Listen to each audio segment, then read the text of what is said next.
गजेंद्र मोक्ष, जहां पर सबको कथा पता है, गजेंद्र का पैर ग्राह ने पकड़ लिया। गजेंद्र ने थोड़ी देर तो सोचा कि जब इसको पता चलेगा ना कि मैं कौन हूं तो हाथ जोड़े फिरेगा, अरे मैं त्रिकूट पर्वत का राजा गजेंद्र, इसने मेरा पांव पकड़ लिया, जल का जीव, कोई बात नहीं, थोड़ी देर पकड़ के रहने दो। लेकिन थोड़ी देर की जगह वो और ज्यादा बलशाली होता चला गया। 3 दिन हो गए और गजेंद्र बाहर नहीं आ पाए। पत्नी चली गई, बच्चे सब छोड़ छोड़ करके चले गए। गजेंद्र को वास्तविकता पता चलने लग गई, संसार में जिनके लिए मैंने सब कुछ किया, आज मेरी विषम परिस्थिति आई तो सब छोड़ के चले गए मुझे, यहां कोई नहीं है अपना। तो गजेंद्र जो था वो अपने पूर्व जन्म में इंद्रद्युम्न नाम का एक राजा था। बहुत ध्यान से सुनिए, इंद्रद्युम्न नाम का राजा था और उस राजा के भेष में उसने अपने ठाकुर जी के लिए इस स्तुति को बनाया था, गजेंद्र मोक्ष स्तुति को। लेकिन उनसे एक अपराध बना जिसके कारण उनको पुनर्जन्म में गजेंद्र एक जानवर बनना पड़ा। वो अपराध क्या था? अपने ठाकुर जी की सेवा कर रहे थे और तभी किसी संत का आगमन हुआ। तो संत जैसे ही आए तो इनको पता चल गया था कि मेरे घर पर एक संत आए हैं, लेकिन इन्होंने फिर भी क्या किया, उनकी तरफ देख करके एक बार भी ऐसे नहीं कहा कि महाराज जी विराजो, मैं सेवा कर रहा हूं, बल्कि देख करके मन में विचार किया अब इनको प्रणाम और करना पड़ जाएगा। तो ऐसा नजरअंदाज करके सेवा ही करने लगे, मानो उनको ऐसा लगे कि मैंने देखा ही नहीं है। और इस वैष्णव अपराध के कारण, सोचिए कितनी छोटी सी बात है ये, कि आपके घर कोई महापुरुष आए और आपने उनको देख करके 1 मिनट के लिए बस नजरअंदाज किया, और सेवा करने के बाद इंद्रद्युम्न राजा ने, किसी सेवक ने जगह, वो संत आए, अच्छा अच्छा अच्छा, अरे महाराज जी मैं तो पहचान ही नहीं पाया, आप पधारे थे, जबकि वो जानते थे कि आए हैं। और इसी अपराध का दंड मिला उनको कि उनको पुनर्जन्म लेना, मतलब दूसरे जन्म में उनको गजेंद्र बन के आना पड़ा। गजेंद्र बन के आए, जब ग्राह ने पकड़ लिया, परिवार सब छोड़ के चला गया, 3 दिन तक कोई निकाल नहीं पाया। तब नेत्र बंद करके उसने मन में विचार किया कि मैं किसके लिए आया हूं पृथ्वी पर, कोई मेरा नहीं है। हे नाथ, मेरे पूर्व जन्म का कोई संचित पुण्य तो होगा मेरे जीवन में जिसकी वजह से मेरा जन्म हुआ है। कृपा करके उस पुण्य के फलीभूत ही मुझे कुछ आस्वादन कराने का अवसर दीजिए। तुरंत गजेंद्र को अपने पूर्व जन्म की रची हुई वो स्तुति याद आ गई और गजेंद्र ने गाई। गजेंद्र मोक्ष स्तुति में किसी का नाम नहीं है, ना इंद्र का नाम, ना देवी का नाम, ना देवताओं का नाम, ना महादेव का नाम, ना ब्रह्मा जी का नाम, बस गजेंद्र गाता जा रहा है। आकाश में सारे देवता खड़े हैं और सब अपने अपने वाहन लेके खड़े हैं, बोले गजेंद्र तू एक बार बोल तो सही, हमारा नाम हम अभी भी आते हैं। गजेंद्र ने किसी का नाम नहीं बोला। इतने में नारायण खड़े हुए, गरुण जी को बुलाए, इधर आओ। लक्ष्मी जी फिर बोली, आप क्यों जा रहे हो, आपका नाम लिया उसने? तो देवी, लावारिश स्तुति है और लावारिश पे मेरा अधिकार है, उसमें किसी का नाम नहीं है, इसका मतलब वो मेरी है। आइए गरुण जी पधारिए। गरुण पर बैठे और तुरंत जैसे ही गए हैं गजेंद्र की रक्षा करने के लिए, पूरी स्तुति में गजेंद्र ने नाम नहीं बोला। अंतिम श्लोक में जैसे ही गजेंद्र ने आकाश में देखा, शंख चक्र गदा पद्मधारी साक्षात नारायण रक्षा के लिए आ रहे हैं, तब गजेंद्र ने उसी सरोवर के पुष्प को तोड़ के ऊपर की ओर किया और अंतिम स्तुति अंतिम श्लोक में कहता है, नारायण खिल गुरु भगवन नमस्ते। ऐसे हैं हमारे ठाकुर जी, अमानी, मान रहित। और एक बात हम आपको कह दें, जैसे लड़का लड़की ब्याह करते हैं तो गुण मिलाते हैं ना, आजकल दूसरा फॉर्मेट शुरू हो गया है कि पहले ही बातचीत करके एक दूसरे वाइब्स मिलाते हैं। कुंडली मिल गई, परिवार मिल गए, सब मिल गए, लेकिन भाई ब्याह क्यों नहीं हुआ? बोले वाइब्स मैच नहीं हो रही है। आजकल बहुत विचित्रता चल रही है इसमें भी। व्यवहार विचार मिलने चाहिए, वो जब तक मिलेंगे नहीं तब तक कैसे ब्याह होगा? ठीक वैसे ही ठाकुर जी भी वाइब्स मैच करवाते हैं। जिससे ठाकुर जी को लगता है कि हाँ हमारे गुण मिल रहे हैं भैया, ये हमारी तरह अमानी ही है, ठाकुर जी उसी से ही मिलते हैं। 1% भी किसी के चित्त में यदि मान हो जाता है किसी भी वस्तु का, किसी भी भाव का, ठाकुर जी फिर त्याग करते हैं, नहीं मिलते। इसलिए अमानी रहिए। हम लोगों के अंदर एक बहुत बड़ा दोष है, दोष तो बहुत सारे हैं, उनमें एक दोष यह भी है, क्रेडिट लेना चाहते हैं हम। हमको लगता है कि मैंने ये किया, इसका मुझे कोई श्रेय क्यों नहीं दिया गया, मुझे दीजिए। कथा में बहुत सीमित लोग हैं, पर कुछ लोगों को यहां आ रहे हैं जो जानते हैं या जिनका फोन आ जाता है, उनको बता देते हैं कि आप लोग आइए। प्रचार तो नहीं कर रहे हैं ज्यादा कि बहुत लोग आ जाएंगे, नहीं तो। पर हमारे मध्य प्रदेश में एक जिला है सागर, वहां के विधायक जी बैठे हैं और देखिए चुपचाप आकर के बैठ गए हैं। इनके प्रशंसा करने का विषय मेरा कोई मान बढ़ाई देना नहीं, एक सीखने की भावना है।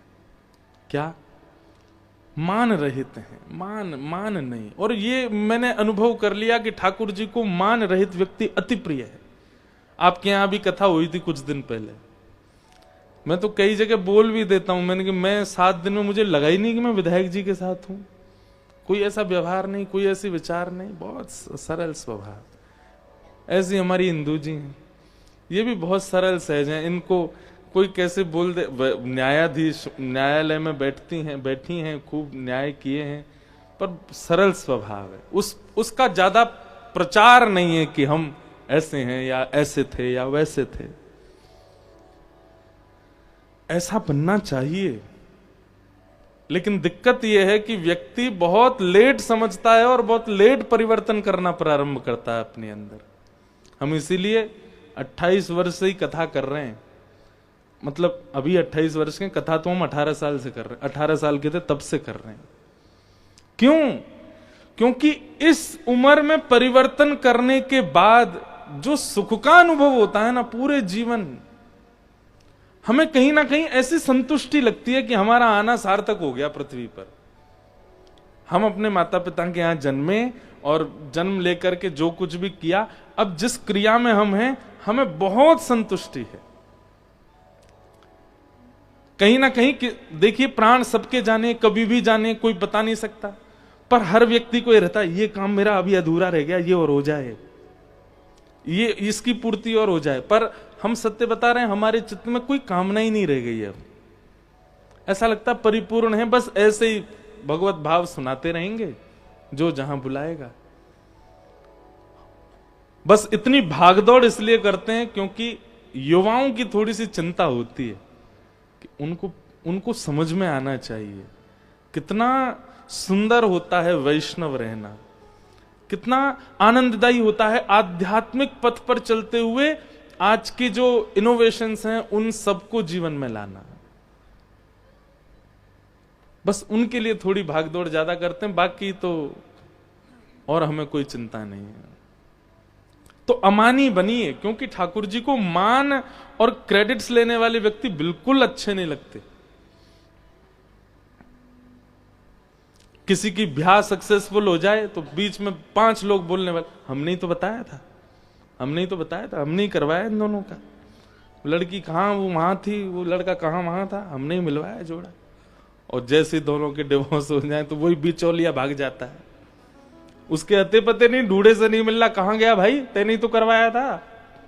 भाई देखो करवाया, भले ही हमने पहले ही बोल दिया था, आपस में जांच पांच कर लो, हमसे मत कहना। फिर तो ऐसी स्थिति लाते ही क्यों हो? एक बात कहें, थोड़ा पर्दे में रहना सीखिए, कुछ करके थोड़ा छुप के रहना सीखिए, कुछ बना करके अंतर्ध्यान होना सीखे। ठाकुर जी अंतर्ध्यान ही रहते हैं, उनका स्वभाव है ऐसा। तो आप यदि तिलक लगाते हैं, कंठी पहनते हैं, नाम जप करते हैं, कथा श्रवण करते हैं, ये सब गुण ठाकुर जी देख लेते हैं। लेकिन एक बहुत विशेष गुण ठाकुर जी देखते हैं कि ये अमानी है कि नहीं मेरी तरह, कहीं इसके चित्त में मान की इच्छा तो अति नहीं है। तो भागवत जी के प्रथम श्लोक में आश्चर्य की बात है कि ठाकुर जी का नाम ही नहीं है। सत्यम परम धीमहि, जो परम सत्य है हम उसको प्रणाम करते हैं। भागवत जी के दूसरे श्लोक में 4 बातें बताई गई, विषय, अधिकारी, संबंध और प्रयोजन। बहुत ध्यान से सुनिएगा। भागवत जी का विषय क्या है, भागवत जी का अधिकारी कौन है, भागवत जी का संबंध क्या है और प्रयोजन क्या है। ये 4 बातें किसी भी फील्ड में आप जाएंगे, ये चारों चीजें आपको पता होनी चाहिए, विषय, अधिकारी, संबंध और प्रयोजन। जैसे लॉ है, उसका विषय आपको पता है, विषय क्या है। दूसरी बात, अधिकारी कौन है, जो इतना अध्ययन कर चुका होगा, जो इतने नियम जानता होगा, जिसने ये किताबें पढ़ी होंगी, जिसने ये एग्जाम्स क्लियर होंगे, वो अधिकारी।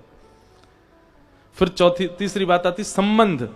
उसका संबंध क्या है, बोलो उसका संबंध न्यायालय से है, वो न्याय दिलाने के लिए ऐसा बना है। और अंतिम बात आती है प्रयोजन। प्रयोजन क्या है,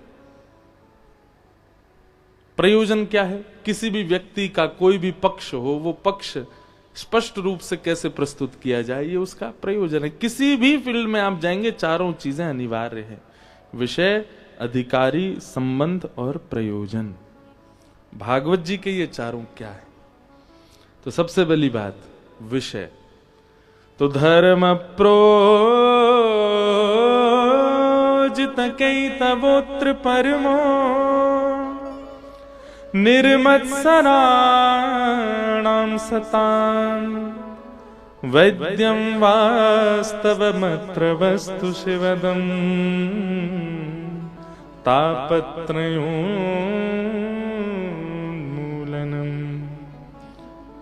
श्रीमद्भागवते महामुनिकृते किं वा परैरीश्वरः सद्यो हृद्यवरुध्यते त्रिकृतिभिः शुश्रूषुभिस्तत्क्षणात्। भागवत जी के जब श्लोक गाए जाते हैं ना, बहुत ध्यान से सुना कीजिए। हम आजकल बहुत भीड़ भाड़ में कथा करते हैं, तो हमको यहाँ पे सच बता रहे हैं, हमको आनंद आ रहा है। भीड़ कम है ना। कल हमको इंदू जी कथा के बाद बोली, महाराज जी आप एक काम करो, 200-300 लोग बुला लो। मैंने कहा ये तो ऐसी बात हो गई जैसे हम कोई पॉलिटिशियन है। हाँ भाई 200-300 लोग, नारे वाले बुलाओ, फोन घुमाओ। अब यहाँ तो हम किसी को जानते थोड़ी है सुनने वाले, हम तो सीधे सोशल मीडिया पे कहीं पोस्ट हो गई तो अपने आप आते हैं लोग। मैंने कहा वो हो गया तो फिर दिक्कत होगी। पर मैंने कहा कोई नहीं, अब सब तरीके की ऐसा मुझे करने दो, मुझे अच्छा लग रहा है।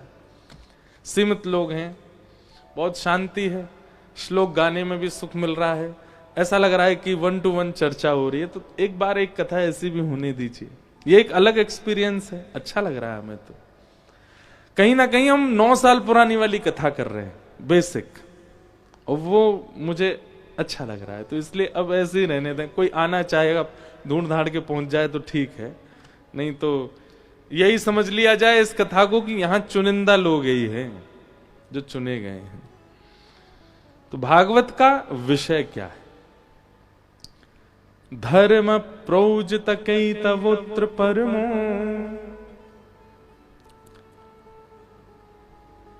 बहुत सुंदर बात है। धर्म और परम धर्म, ये 2 कर्तव्य हैं हमारे, धर्म और परम धर्म। हम सब धर्म का निर्वहन तो करते हैं, पर परम धर्म की परिभाषा भी नहीं जानते। धर्म का निर्वहन कैसे करते हैं?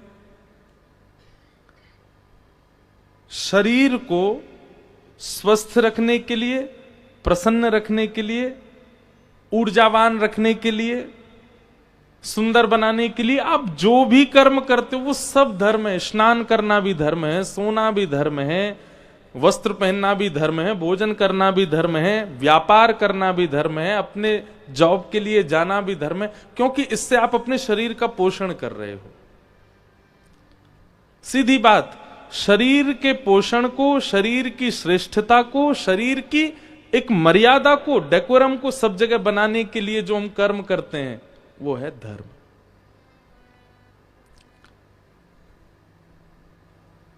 हमारी बात समझ रहे हैं ना?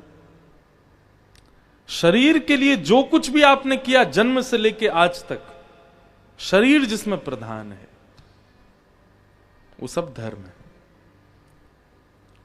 लेकिन जैसे ही आप अपनी आत्मा का चिंतन करने लगते हैं कि भाई खा रहे हैं, पी रहे हैं, सो रहे हैं, हंस रहे हैं, नाच रहे हैं, गा रहे हैं, सब ठीक है, पर अंत के बाद क्या? वो जो भीतर बैठी है एक चैतन्य आत्मा, उसका उद्धार कैसे करूंगा मैं? उसकी चिंता जिस दिन से आपको प्रारंभ हो जाती है, उसी को कहते हैं परम धर्म। आप देहाभिमानी तो बन गए, पर आत्माभिमानी बन जाओ, वो है परम धर्म।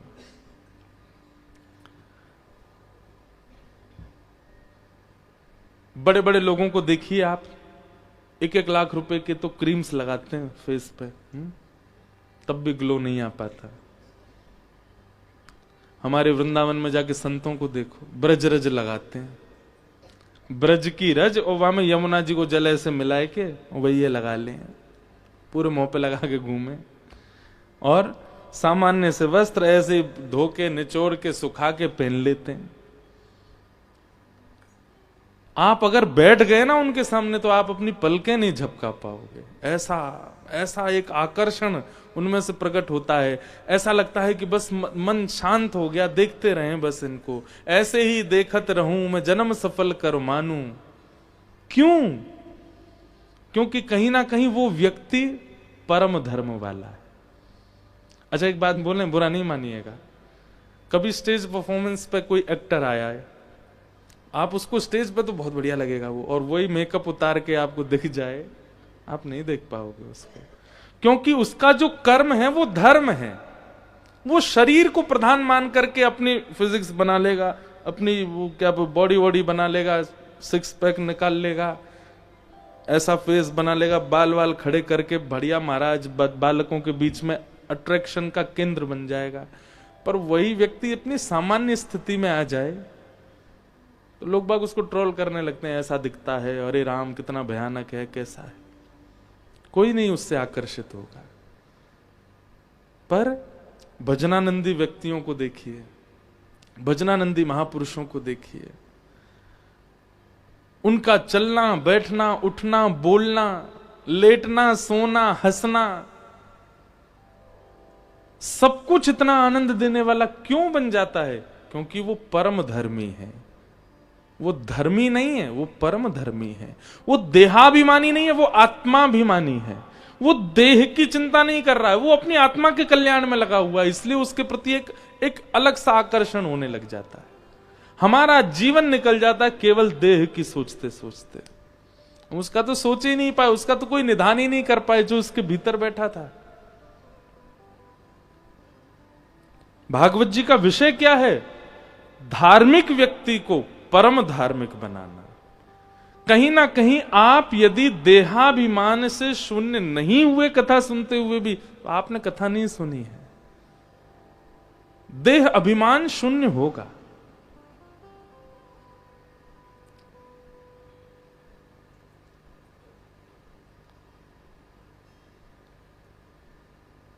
मीराबाई का एक पद में गाता हूं,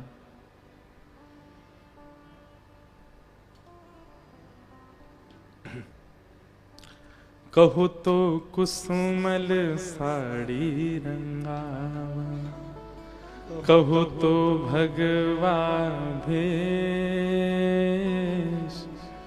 कहो तो मोतियन मांग भरावा, कहूँ छिटकावा केश बाला, मैं वैरागन हूँगी, मैं वैरागन हो बाला,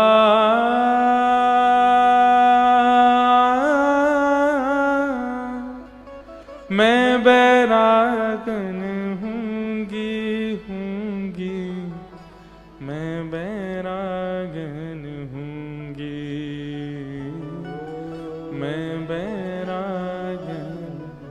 मीराबाई कहती हैं, कहो तो कुसुमल साड़ी रंगावा। अगर कोई कह दे कि ठाकुर जी को ऐसी साड़ी पहनोगे तो ठाकुर जी के प्रिय बन जाओगे, तो मीराबाई तुरंत पहन लेती है। तभी कुछ संत महात्माओं को देख करके मीराबाई कहती हैं, अरे ठाकुर जी को कुसुमल साड़ी पे। संत कहते नहीं नहीं, ठाकुर जी को तो ऐसे हमारी तरह भगवा भेष प्रिय है। तो कहो तो भगवा भेष, अगले क्षण ही मीराबाई भगवा पहन करके आ जाती हैं। कहो तो मोतियन मांग भरावा। कभी मीराबाई अपने राजकोष के सारे गहने पहन करके घूमने लग जाती हैं। और कहो छिटकावा केश, कभी कभी तो अपने केश मुड़ाने की स्थिति में आ जाती हैं। क्यों? क्योंकि अपने लिए देह की स्थिति नहीं है उनकी। जिन भेषा मारो साहिब रीझ है, मैं सो ही भेष धरूंगी बाला, मैं बैराग न होंगी। इसी को कहते हैं परम धर्म। हम आपको जोगी बनने के लिए, बैरागन बनने के लिए प्रोत्साहित नहीं कर रहे हैं, पर हम आपसे कहना चाह रहे हैं कि अब चिंता होनी चाहिए। और चिंता अब नहीं होनी तो बचपन से ही, हमारी उम्र से ही होनी चाहिए थी, कि देह के भीतर जो है वो चैतन्य परमात्मा, वो है आत्मा। उसको परमात्मा से मिलना है और उसके बीच के कर्तव्य के लिए मुझे क्या करना चाहिए, वही है परम धर्म। जब आप परम धर्म के मार्ग पर चलने लग जाते हैं ना, धर्म आपका अपने आप ऑटोमेटिक होने लग जाता है। पर आप केवल जब धर्म की चिंता करते हैं, परम धर्म नहीं बनता। आप आत्म कल्याण के मार्ग पर चलने लग जाते हैं तो देह का कल्याण ऑटोमेटिक होता है। पर जब देह के ही कल्याण प्रधान होता है तो आत्म कल्याण नहीं होता। थोड़ा विचार कीजिएगा इस विषय पर एकांत में जाके। भागवत जी का विषय क्या है? परम धर्मावली बनाना, परम धर्म की स्थिति आना चित्त में। विषय। दूसरी बात, भागवत जी का अधिकारी कौन है? किसको सुनने का अधिकार है? जिसको एड्रेस पता है? नहीं। एड्रेस पाकर के भी, यहां आकर के भी वो अधिकारी कब माना जाएगा? जब उसमें ये गुण हो। क्या? निर्मत्सराणाम सताम, मात्सर्य दोष नहीं। मात्सर्य दोष मतलब, हमारे पूज्य पिताजी महाराज कहते हैं, कलयुग में व्यक्ति अपने दुख से कम दुखी है, दूसरे के सुख से ज्यादा दुखी है। इसी को मात्सर्य दोष कहते हैं। ये सबसे बड़ा दोष है। और ये दोष जिसके चित्त में है, क्षमा कीजिएगा, वो 7 दिन कथा क्या सुने, वो साल भर पूरा जीवन कथा सुनता रहे, उसको कुछ पल्ले नहीं पड़ेगा। और वो सुन भी लेगा तो परिवर्तन नहीं कर पाएगा अपने चित्त में, क्योंकि एक दोष उसके चित्त में है, मात्सर्य का। एक गांव में एक नया कुआं बनाया लोगों ने, गांव के लोगों ने। तो पंच और कुछ बड़े लोगों ने कहा, भैया देखो ये नया कुआं हमारे गांव में बना है, कल से सब बहन बेटियां भाई लोग सब इसी के जल से स्नान करेंगे, पान करेंगे, इसका उद्घाटन करवाओ। तो बोले कैसे करवाएं? बोले पहले इसका जल पान और जल से स्नान कोई संत करे, तब हम लोग करेंगे। तो गांव के लोग गए, पास के गांव में एक संत थे, उनके पास गए, बोले महाराज जी आप चलो, हमारे यहाँ एक कुआं बना है, उसमें स्नान कर लीजिए, जलपान कर लीजिए। संत बोले ठीक है। लेकिन गांव का एक व्यक्ति बोला, महाराज जी पर हमारे कुएं में जल जो है ना, उसमें से दुर्गंध बहुत आ रही है। तो संत बोले काम करो, उसका 2-3 लोग मिलकर के खूब सारी बाल्टी पानी निकालो, नया नया पानी नीचे से आएगा तो दुर्गंध चली जाएगी। खूब पानी निकाला महाराज। अगले दिन सब लोग पहुंचे, बोले महाराज जी हमने कम से कम उसमें 100-150 बाल्टी पानी निकाल लिया, अब भी दुर्गंध आ रही है। संत ने कहा एक काम करो, तीर्थों का जल मंगाओ, तीर्थों का जल मंगा के उसमें पुष्प अक्षत आदि उसकी पूजा वूजा करके तीर्थों का जल डालो, और फिर उसके बाद फिर से उसका जल निकालो 200-300 बाल्टी, फिर शायद आ जाए। 2 दिन निकल गए महाराज। अब गांव के लोग आए, बोले महाराज जी सब कर लिया पर दुर्गंध नहीं जा रही। संत बोले ऐसा कैसा कुआं उसकी दुर्गंध नहीं जा रही, चलो हम चल के देखते हैं।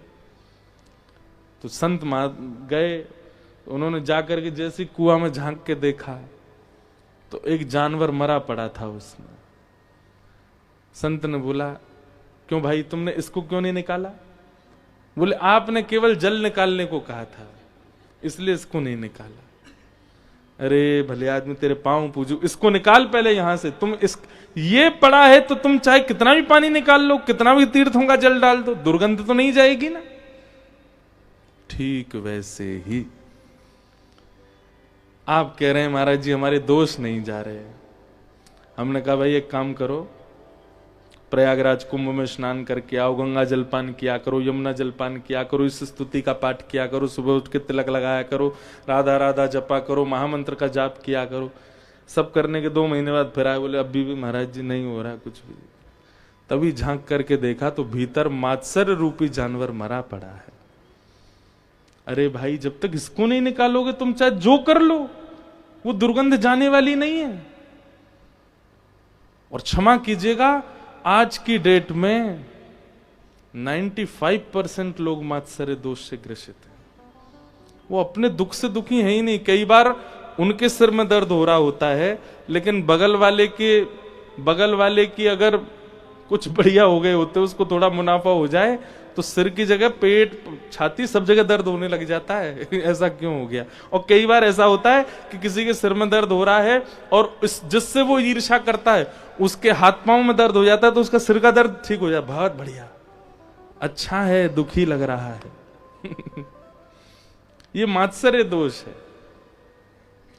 और जिसके अंदर ये मात्सर्य दोष है वो कथा का अधिकारी नहीं है। वो कथा में बैठ करके भी परिवर्तन नहीं कर पाएगा कुछ। केवल कथा की बात नहीं, आध्यात्म से जुड़ी किसी भी प्रक्रिया में वो सहभागिता यदि व्यक्त करेगा, उसको कोई लाभ नहीं मिलने वाला, क्योंकि उसके चित्त में मात्सर्य दोष है। इसलिए सबसे पहले हम आपसे एक निवेदन करें, मैं वैसे हर कथा में कहता हूं कि अपने दोषों की लिस्ट बनाया करो। आजकल सोशल मीडिया का टाइम है, सोशल मीडिया पर भी लोग बाग अपना जो नाम, पहले उनका फोटो होगा, फिर उनका नाम होगा, फिर नीचे उनकी सारे क्वालिफिकेशंस भी लिखे होते हैं। ये पढ़ाई है, ये हॉबी है, ये अच्छा है, सारी अच्छाइयां ही प्रदर्शित कर रखी हैं हमने सब जगह। किसी लड़का लड़की का भी बायोडाटा इधर उधर जाता है, उसमें भी सारे गुण ही गुण लिखे होते हैं। इतनी क्वालिफिकेशन है, इतना ये बनाना जानती हैं, ये खाना जानती हैं, ये करना जानती हैं। दोष हम कहीं नहीं प्रकट करते। नहीं करने इसका मतलब ये नहीं कि आप बायोडाटा में लिख के भेजो भाई कि हम ऐसा ऐसा करते हैं, पर सबसे छुपाना एक बात, खुद से भी छुपाते हैं। हम खुद से भी छुपाते हैं। हमें पता है कि मेरे अंदर ये दोष है, फिर भी हम क्या करते हैं? नजरअंदाज करते हैं, ठीक है। इसीलिए वो दोष और ज्यादा पनपता रहता है। सारे दोषों को एक तरफ रहने दीजिए। आप सब जानते हैं कि आपके अंदर दोष कितने हैं, क्या क्या हैं, सबको रहने दीजिए, पर एक पर काम करना शुरू कीजिए, और वो है मात्सर्य दोष। अगर ये उचित हो गया तो बाकी के जो भी दोष हैं चित्त में, वो सब परिवर्तित हो जाएंगे। निर्मत्सराणाम सताम, मात्सर्य दोष को निकालिए। हम कल जगन्नाथपुरी से आए, तो जगन्नाथपुरी में एक महापुरुष हुए, उनका नाम था जयदेव महाप्रभु, जिन्होंने गीत गोविंद महाकाव्य लिखा। गीत गोविंद महाकाव्य बहुत सुंदर है। गीत गोविंद मुझे तो बहुत प्रिय, मैं गाता भी हूं कथाओं में। धीर समीरे यमुना तीर, बसती बने वनमाली। संस्कृत में भगवान की अंतरंग लीलाओं को लिखा है, आज से 1000 वर्ष पहले। किसने? जयदेव महाप्रभु। ठाकुर जी आज भी लपेट के सोते हैं गीत गोविंद को अपने अंग से। आप कभी जगन्नाथपुरी जाएंगे तो रात्रि 11 बजे के दर्शन कीजिएगा। ठाकुर जी शयन करने जब जाते हैं तो बड़ा श्रृंगार होता है ठाकुर जी का, जगन्नाथ जी का। तो बड़ श्रृंगार में एकमात्र ऐसा जगन्नाथ भगवान का मंदिर है जहां पर सारे मंदिरों में तो रात में श्रृंगार हल्के किए जाते हैं, पर जगन्नाथ जी में विशेष श्रृंगार रात को होता है ठाकुर जी का।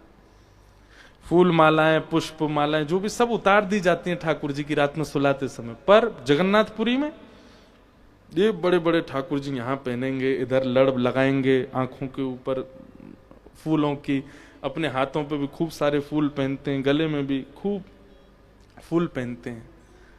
और उन फूलों के भीतर ठाकुर जी के चारों तरफ लिपटा होता है गीत गोविंद। दर्शन कराएं आपको, हमारी भागवत जी भी गीत गोविंद में ही लिपटी रहती हैं। ये हम आज पहली बार ही करा रहे होंगे ऑन कैमरा। देखो ये जो इस पे लिखे हुए शब्द हैं उड़िया भाषा में, ये गीत गोविंद है। और ये श्री जगन्नाथ जी रोज पहनते हैं, वही वस्त्र है।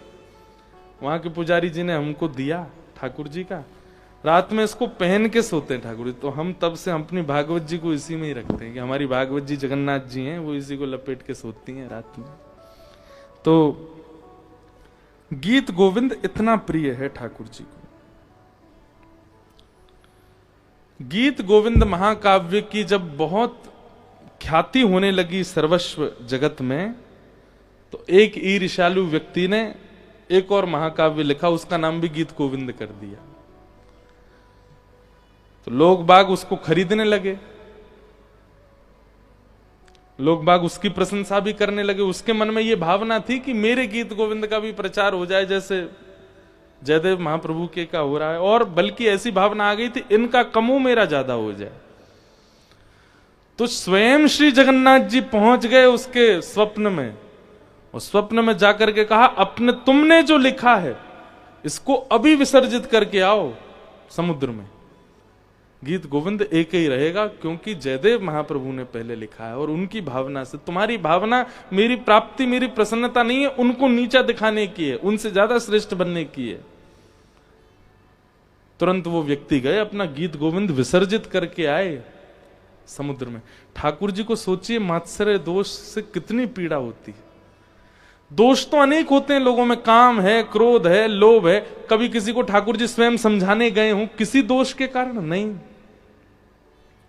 पर ईर्ष्या का दोष यदि किसी भक्त के प्रति हो जाता है, ठाकुर जी को प्रिय नहीं। इसलिए मात्सर्य दोष से बचिए।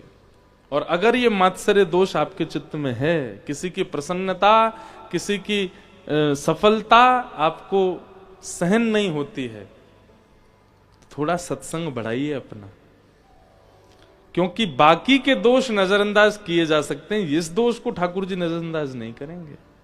मैं कथा में कहता हूं कामियों को भी ठाकुर जी मिले हैं, क्रोधियों को भी मिले हैं, लोभियों को भी मिले, पर ईर्ष्यालु को नहीं मिले।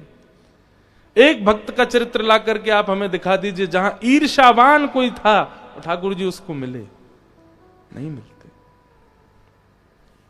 इसलिए मात्सर्य दोष, इससे बचिए।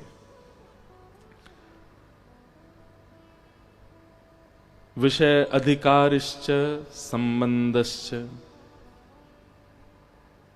एक बहुत सुंदर एक प्रसंग याद आ रहा है मुझे, पर प्रसंग तो याद आ गया लेकिन उसमें एक पद है, वो पद याद नहीं आ रहा, तो मैं कैसे उसको सुनाऊं ये समझ नहीं आ रहा। एक बार की बात है,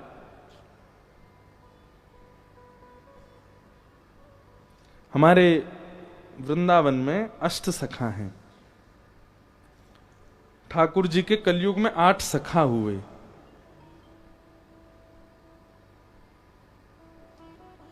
अब जिन लोगों ने हमारी कथा पहले सुनी उनको तो अष्ट सखाओं के बारे में पता होगा, और जो पहली बार सुन रहे हैं उनको नहीं पता होगा। जब श्रीनाथ जी, गोवर्धन नाथ एक दिन आएंगे, हमारी इंदू जी कल कह रही थी महाराज जी लाल जी कथा में आएंगे, मैंने कि चलो लेके आएंगे यहाँ भी एक दिन। 5वें दिन आएंगे ठाकुर जी। तो श्रीनाथ जी हैं, ऐसी भुजा, ये नीचे नेत्र हैं, ये हाथ कटी पर है। तो आप जब गोवर्धन में विराजते थे तो श्रीनाथ जी के 8 सखा थे। इसी कलिकाल में 500 वर्ष पहले ठाकुर जी बाकी लोगों को तो मंदिर में स्थिर दिखाई देते थे, पर इन 8 सखाओं को ठाकुर जी चलते फिरते कूदते आनंद करते सब लीलाएं करते हुए दिखाई देते थे।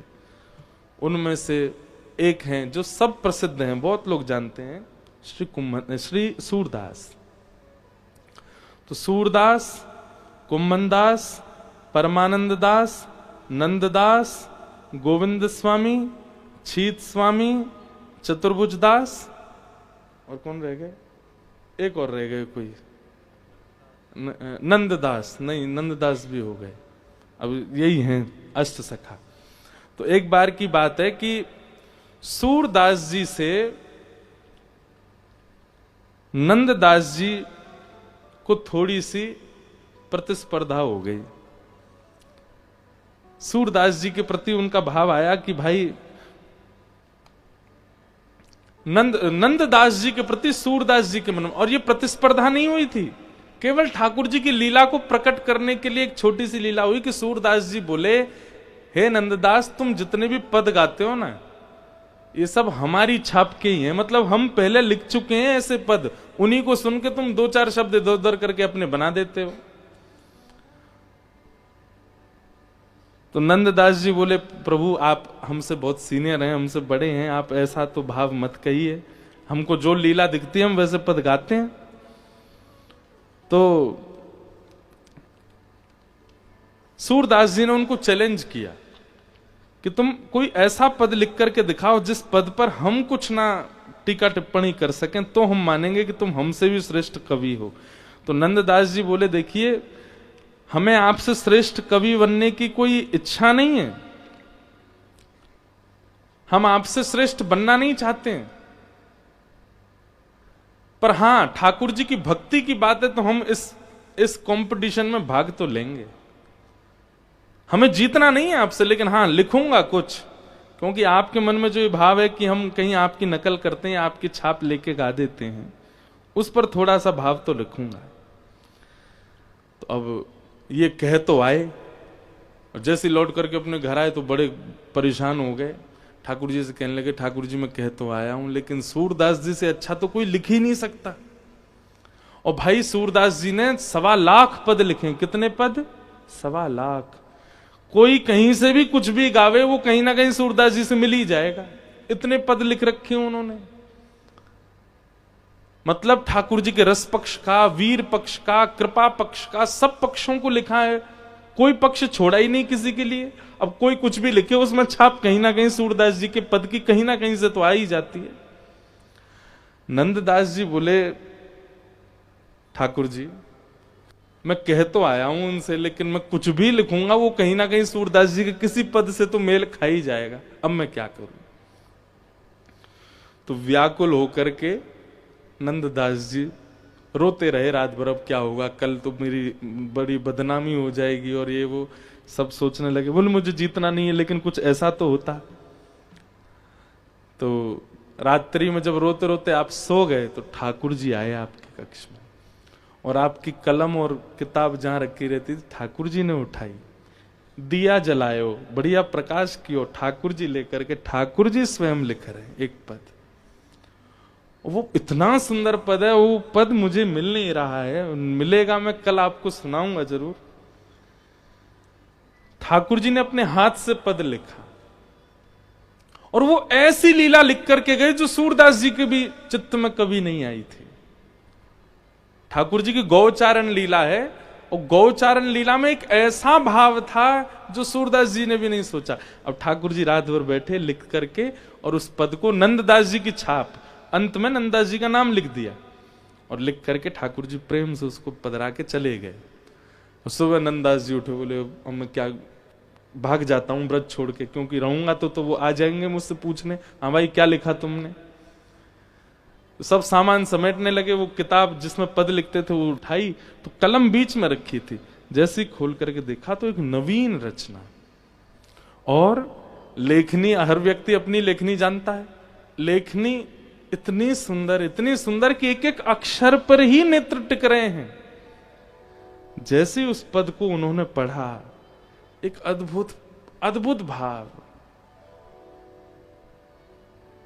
ठाकुर जी गैया चराने जाते हैं, और जब ठाकुर जी गैया चराने, भाव सुन लीजिए, पद मुझे याद नहीं, भाव सुनो। ठाकुर जी गैया चराने जाते हैं, तो जब गैया चराने जाते हैं तो ठाकुर जी गैया तो वन में विचरण कर रही है, कोई घास खा रही है, कोई जल पी रही है, कोई कहीं चल रही है। ठाकुर जी इतनी देर क्या करते हैं? तो ठाकुर जी कभी तो बंसी बजाने लगते हैं, कभी कुछ यशोदा मैया ने दिया तो पा लेते हैं, और फिर थोड़ी देर बाद ठाकुर जी पेड़ के नीचे लेटे रहते हैं, कभी लता पत्रों को उछालते रहते हैं। कोई फोन तो था नहीं, ठाकुर जी कोई गेम खेल रहे हैं। क्या करें? तो ठाकुर जी कौतुक करते हैं। कैसा कौतुक? थोड़ी घास निकाल करके अपने कानों के ऊपर डाल लेते हैं, अपने सुंदर सिर पर जो पाग है उसमें अलग अलग पत्ते पिरो लेते हैं, अपने हाथों में बेल होती है ना, जो बेल जो ऐसे चढ़ जाती है वृक्षों पर, उन बेलों को तोड़ करके अपने हाथों पर बांध लेते हैं, उन्हीं को अपने कमर पर बांध लेते हैं। सुंदर सिर से लेकर के पैर तक सारे आभूषण उतार करके घास पत्ते बेल इन्हीं से ठाकुर जी अपना वनमाली श्रृंगार करते हैं। और उस श्रृंगार को करने के बाद ठाकुर जी, एक श्रृंगी है ठाकुर जी की, जिसका नाद सुनते ही गैयाएं पूंछ उठा करके दौड़ती हैं ठाकुर जी के पास कि चलो गैया नंद भवन वापस जावे को समय है गयो। तो आज ठाकुर जी ने दोपहर में ही वो श्रृंगी बजा दी, तो गैया सब पूंछ उठा उठा करके दौड़ी, बोले कि अभी तो समय भयो नहीं, ये लाला श्रृंगी क्यों बजा रहे हैं? और जैसे ही गोपियों ने आकर, जैसे ही गैयाओं ने आकर के ठाकुर जी को देखा, ठाकुर जी के यहाँ पत्ता पिरोए भये हैं, कानन के ऊपर घास लगी है, यहाँ पे बेल लगी है, कमर पे बांध रखी है, इतना सुंदर वनमाली भेष ठाकुर जी ने बना रखो है। तो गैयाएं इतनी प्रसन्न हो जाती हैं, बोले अच्छा तो लाला यूं कह रहे हैं बगीचा में मत चरो, मैंने सब अपने ऊपर डाल लियो, मुंह में ही चल लो। और सब गोपी दौड़कर, सब गैया दौड़ करके आई, कोई ठाकुर जी के कान के ऊपर चाट रही है। अब जैसी गैया चाटती है ठाकुर जी गुलगुली होती है, फिर ठाकुर जी इधर भागते हैं, फिर कोई गैया आगे से घेर लेती है, ठाकुर जी के इधर चाटती है। तो इस प्रकार ठाकुर जी अपना वन में गौ चराते हुए मन लगा रहे हैं। इस पद को ठाकुर जी ने लिखा। नंददास जी पहले तो बहुत रोए, उस भाव, वो बोली किसी के चित्त में आने वाला भाव ही नहीं है, कौन सोच सकता है ऐसा। सूरदास जी आ गए, और सूरदास जी जैसे ही आकर के बैठे, नंददास जी ने वो पद सुनाया। सूरदास जी कहते हैं, मैं अपनी कलम तोड़ दूंगा और अपने 1.25 लाख पदों को यमुना जी में प्रवाहित कर दूंगा। ये पद तुमने नहीं लिखा है, ये तुम्हारे चिंतन है ही नहीं। तो बोले आप बताओ किसने लिखा है? बोले ये किसी व्यक्ति की रचना नहीं है, ये स्वयं श्याम सुंदर ने लिखा है, स्वयं ठाकुर जी लिख करके गए। सूरदास जी ने नंददास जी को हृदय से लगा लिया। बोले आप मुझे हृदय से क्यों लगा रहे हैं? मैंने तो लिखा नहीं। बोले तुमने नहीं लिखा, लेकिन तुम्हारी लाज बचाने के लिए ठाकुर जी लिख करके गए हैं। तो इसका मतलब है ठाकुर जी मुझे प्रमाण देना चाहते हैं कि भाई तुम नंददास से प्रतिस्पर्धा मत करो। ठाकुर जी को क्या गरज पड़ी, क्यों लिखने आएंगे ठाकुर जी स्वयं?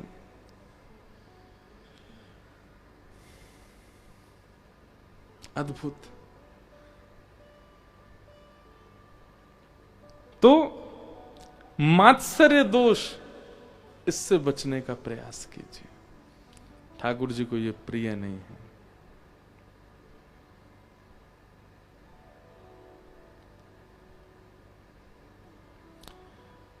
वैद्यं वास्तवमत्र वस्तु शिवदं तापत्रयोन्मूलनम् श्रीमद्भागवते महामुनिकृते किं वा परैरीश्वरः सद्यो हृद्यवरुध्यते त्रिकृतिभिः शुश्रूषुभिस्तच्छणा। तो विषय परम धर्म, अधिकारी, मात्सर्य दोष से रहित व्यक्ति, और तीसरी बात आई संबंध। वैद्यम वास्तवमत्र वस्तु शिवदम। कल भी मैंने कहा था कि कथा का मूल उद्देश्य क्या होता है? ठाकुर जी आपको भगवान नहीं लगेंगे, ठाकुर जी नहीं लगेंगे, ठाकुर जी से आपका कोई संबंध स्थापित हो जाएगा।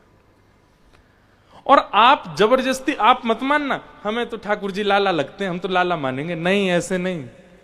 वो स्वयं बताएंगे कि वो आपको, आपका क्या बनना चाहते हैं। वो आपको किस भाव में, क्यों फिर ऐसा होगा, राधा रमन जी जाओगे, राधा वल्लभ जी जाओगे, कहीं भी ठाकुर जी का विग्रह देखोगे, आपको वही संबंध में वो दिखा करेंगे। पूरी दुनिया उनको परमात्मा मान रही है, पर वो आपको भैया ही दिख रहे हैं। बोले मेरे भैया ही हैं, ये मेरे लाला ही हैं, ये मेरे प्रियतम ही हैं, ये मेरे सखा ही हैं। आपको उसी भाव में वो दिखने प्रारंभ हो जाएंगे हर जगह। संबंध वैद्यम वास्तवमत्र वस्तु शिवदम तापत्रयोन्मूलनम।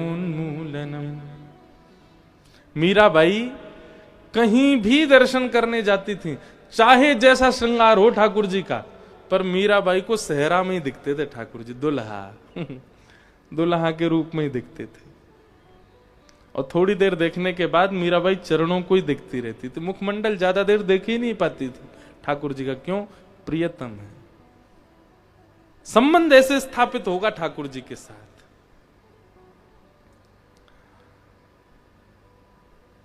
वैद्यम वास्तवमत्र वस्तु शिवदम तापत्रयोन्मूलनम।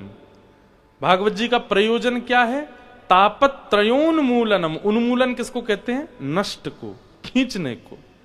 3 प्रकार के ताप हैं, आदि दैविक, आदि भौतिक, आध्यात्मिक। इन्हीं 3 तापों का बहुत विस्तार है। तीनों प्रकारों के तापों को जो हमारे चित्त से उन्मूलन कर देते हैं, नष्ट कर देते हैं, श्रीमद्भागवते महामुनि कृते किंबा परैरीश्वर सद्यो हृदय वरुद्ध तीर्थकृत भी शुश्रूषुभिस्तच्छणा। तो विषय, अधिकारी, संबंध और प्रयोजन, ये 4 बातें स्पष्ट हो। भागवत जी का 2 श्लोक। अब आता 3 श्लोक। निगम कल्पतरोर्गलितं फलम सुखमुखादमृतद्रव संयुतं पिबत भागवतं रसमालयम् मुहुर्हो रसिका भुवि भावुका।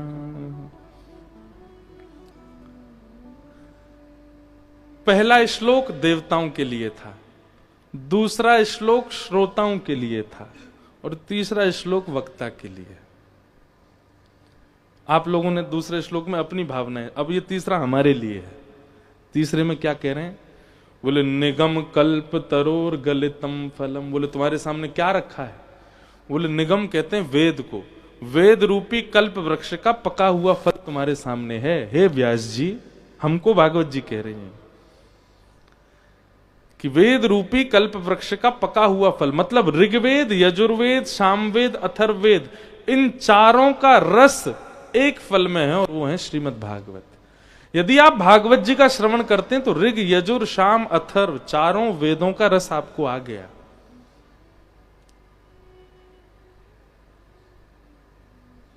तो हे व्यास जी, तुम्हारे सामने ऋग, यजुर, साम, अथर्व, चारों वेद रूपी वृक्ष का फल रखा है।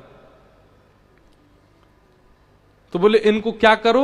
बोले सुख मुखाद अमृत द्रव्य संयुतम। भागवत जी के बगल में आप देखेंगे कौन बैठे हैं? सुखदेव जी, एक तोता के रूप में बैठे हैं, दिखाई दे रहे हैं इधर वालों को? सुखदेव जी ये भागवत के मूल वक्ता हैं। अब मूल वक्ता तोता है, तो फिर हम काय को बैठे हैं? अब यहां पर क्या कहा जा रहा है कि जो तोता का गुण होता है वैसा गुण वक्ता का होना चाहिए। वक्ता, तोता का गुण क्या होता है? वो जिस फल में मुख लगाता है वो मीठा हो जाता है। या फिर ऐसा कहो कि तोता उसी फल में मुख लगाता है जो मीठा ही होता है। पर यह बात प्रमाणित होती है कि भाई जिस फल में तोते का मुंह है वो मीठा है, वो रस देने वाला ही होगा।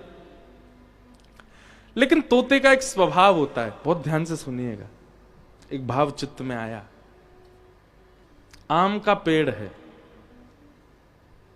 उस पेड़ पे कबूतर भी बैठता है पर आम नहीं खाता।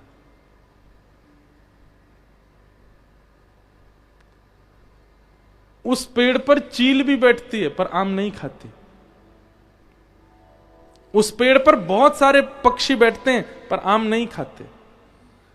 लेकिन उसी वृक्ष पर तोता बैठ जाए तो तोता बाहर मुख नहीं करेगा, भीतर की तरफ जाएगा, घने उस वन वृक्ष के भीतर जाएगा, अपनी दृष्टि से अच्छे वाले आम को ढूंढेगा और उस अच्छे वाले आम के पास जाकर के अपनी चोंच लगाएगा और उसके रस को पिएगा। कहने का अभिप्राय, ये व्यासपीठ एक वृक्ष है, यहां कबूतर बन के मत बैठो। कबूतर का स्वभाव क्या होता है, वो सदैव दूसरे कबूतर या कबूतरनी जो होती हैं उनको ही ढूंढता रहता है। मतलब वक्ता इस व्यासपीठ पर बैठ कर के बहुत फॉलोअर्स की कामना ना रखे, बहुत शिष्य बन जाएं मेरे, बहुत मेरे अनुयायी हो जाएं, बहुत मेरे श्रोता हो जाएं, ऐसी कामना ना रखे। जैसा एक कबूतर करता है। आम के वृक्ष पर एक चील भी बैठती है, पर आम नहीं खाती। चील क्या करती है, मांस ढूंढती है, आम के वृक्ष का सहारा लेती है, पर पेट की तपन बुझाने के लिए मांस ढूंढती है। मतलब वक्ता इस व्यासपीठ का सहारा ना ले अपने उदर भरण के लिए या अपने परिवार पोषण के लिए। ठीक है, एक दक्षिणा तो नियमित रूप से दी जाती है वक्ता को, पर वह दक्षिणा निश्चित या फिर वह ना हो तो मैं कथा ना कहूं, ऐसी भावना नहीं होनी चाहिए। चील बन के ना बैठे, कबूतर बन के ना बैठे, तो क्या बन के बैठे, बोले तोता बन के बैठे। बाकी की चीजों को नजरअंदाज कर दे, दक्षिणा को नजरअंदाज करे, लोगों को नजरअंदाज करे, सामने रखे हुए फल को देखे और तोते के भांति मुख लगावे, उसके रस को स्वयं भी लेवे और स्वयं लेकर के जितने लोग सामने बैठे उनको भी वह रस पिला दे। निगम कल्प तरोर गलितम फलम सुखमुखाद अमृतद्रव संयुतम पिबत भागवतम रसमालयम मुहुरहो रसिका भुवि भावुका।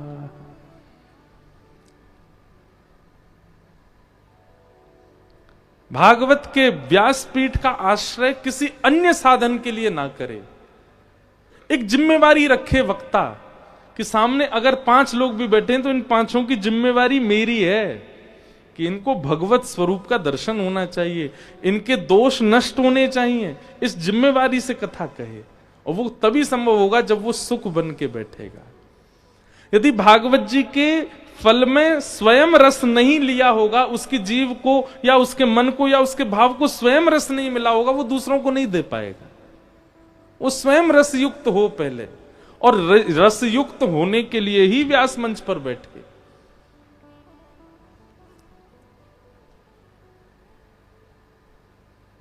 पिबत भागवतम रसमालयम मुहुरहो रसिका भुवि भावुका। पिबत भागवतम, भागवत सुनो नहीं, भागवत कहो नहीं, भागवत पियो। पिबत, यहां पीने का प्रयोग इसलिए किया गया कि पी हुई वस्तु असर दिखाती है। डिहाइड्रेशन हो गया हो तो पानी पियो, ठीक हो जाओगे।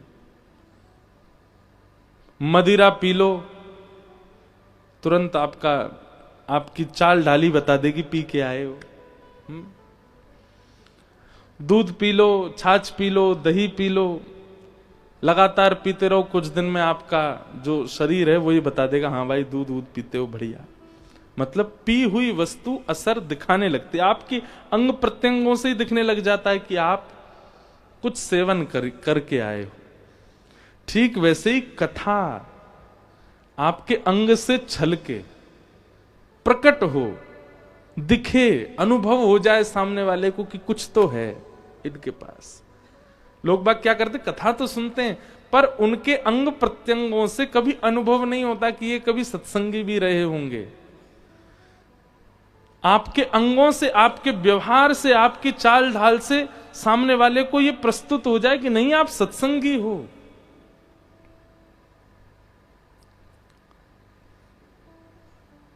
फ्लाइट्स में वेज नॉन वेज दोनों सेक्शन होते हैं। सबसे पूछा जाता है सर वेज और नॉन वेज, पर हम अपनी बता रहे हैं। हमको आज तक एयर होस्टेस ने पूछा ही नहीं नॉन वेज, वो वेज ही बोलती है। क्यों? वो रूप से हुलिया से ही समझ जाती है। हाँ, विदेशी हवाई जहाजों में तो बात अलग है, वहां तो पूछे ही लेते। वहां तो एक बार एक एयर होस्टेस ने मुझे टिश्यू पे, सर ब्लड आ रहा है आपके। मैंने ब्लड नहीं है, वो तिलक है। तो आपका स्वरूप, हमारे महाराज जी का स्वरूप देखो भाई। जिसने इनके साथ हवाई जहाज में सफर किया वो व्यक्ति सबसे लकी है। महाराज जी कभी ना कभी एयरपोर्ट पे मिलते हैं मेरे को। तो फ्लाइट में एक बार मैं इंदौर से आ रहा था वापस दिल्ली, तो जैसे ही मैं एयरपोर्ट में प्रवेश कर रहा, महाराज जी निकल रहे थे प्रस्थान से। तो मैंने जाकर, मैंने महाराज जी कहाँ से आ रहे हैं? बोले बंबई से आ रहा हूँ। मुझसे बोले तुम कहाँ जा रहे हो? मैंने कहा दिल्ली जा रहा हूँ। चलो मैं भी चल रहा हूँ। मैंने कहा आप अभी तो आए हो? बोले कोई नहीं, हमारा तो काम ही है, चलो। मैं टिकट, बोले वो मिल जाएगी। भीतर गए, वहां पे तो उनको सब जानते हैं, सारे एयर होस्टेस, सारे स्टाफ, चाहे दिल्ली एयरपोर्ट हो, मुंबई एयरपोर्ट हो, इंदौर एयरपोर्ट, सब जानते हैं महाराज जी को। लेके खींच के गए, लाइन वाइन कुछ क्यों में खड़े नहीं होना, सीधे बस में बैठे। हवाई जहाज अभी तैयार ही नहीं हुआ पब्लिक के लिए, सीधे जाके बैठ गए भीतर। मैंने कहा वाह भाई, आनंद तो ये है। दुनिया के लोग कहां कहां संपर्क बनाते हैं। बड़े बड़े बिल्डर, बड़े बड़े राष्ट्र के धनवान लोग, महाराज जी का संपर्क एयरलाइंस में है। और आश्चर्य की बात ये है, no WhatsApp, no Instagram, no Facebook, android phone ही नहीं है। महाराज जी का फोन कभी देख लोगे तो वो भी एक चमत्कार ही है। रबड़ बैंड से बंधा हुआ है 1100, उसमें वो है, वो बैटरी निकल जाती है पीछे वाली। वो फोन है। अमेरिका जाते हैं, इमिग्रेशन करके बाहर निकलते हैं और फिर दोबारा डिपार्चर से भीतर घुस के दूसरी फ्लाइट पकड़ के ऑस्ट्रेलिया चले जाते हैं। अद्भुत है। एक बार कोई महाराज जी को व्यक्ति मिला वृंदावन में। महाराज जी बोले कहां से आए? बोले हांगकांग से आए हैं महाराज जी। मुझे ऐसी खबर पता चली। महाराज बोले हांगकांग में कहाँ रहते हो? अपना पता बताओ, हम कभी आएंगे। अब उसने सोचा संत महात्मा तो ऐसे ही बोल देते हम कभी आएंगे। पता दे गया। महाराज जी 2-4 दिन बाद ही पहुंच गए हांगकांग। उसके घर के बाहर जाके फोन लगाया, हाँ भाई कहाँ हो? बोले आप कहाँ हैं? बोले हम तुम्हारे घर के बाहर खड़े। अब उसने सीसीटीवी उसके फोन में था, उसने देखा महाराज जी वहीं खड़े। वो अभी हांगकांग पहुंचा ही नहीं है। महाराज जी बोले अब महाराज जी आपकी व्यवस्था कर देता हूँ, रुक जाइए। नहीं नहीं नहीं, अब हम अगली फ्लाइट पर जापान जा रहे हैं। निकल गए।